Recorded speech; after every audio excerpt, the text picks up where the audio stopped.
এটা হইতে পারে না, এটাই তো করতেছেন আপনি। না, এটা করতেছেন আপনি, এটা যাইতেছি না।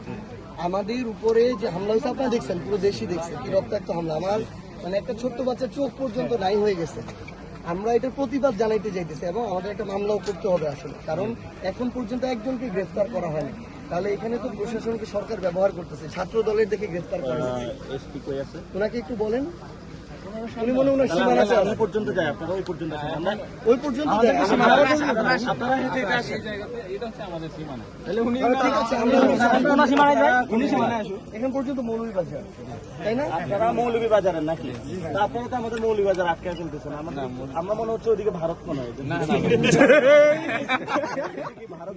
আমাদের আটকালে তো আটকাই না। না ভাই, আমরা শেষ দিকে পৌরসভায় দেয়া বিএনপি সরকার, তারা এখন সরকারকে দিয়ে প্রশাসনকে আবার আওয়ামী লীগের মতো ব্যবহার করবে।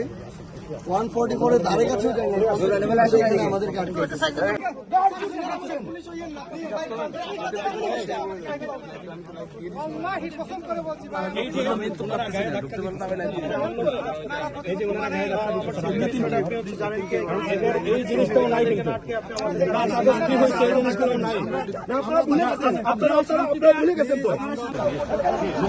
আমরা কথা বলতেছি ভাই। আমরা তাহলে রওনা দিয়ে একটু নাকি এখন আপনাদের ওই মহোদয়ের সাথে কথা বলি, আপনার মামলার জন্য কারণ ওইখানে ওই যে সিকিউরিটি সেট আছে। আর আপনার যদি মামলার জন্য যান, ওই যে এসপি হবিগঞ্জ স্যার ওই যে সামনে আছে, বেশি দূর ফোন করলে উনি ওনার টিম নিয়ে আপনাদেরকে নিয়ে যাবেন। বলেন, আসতে বলেন, আমরা তো বলতেছি।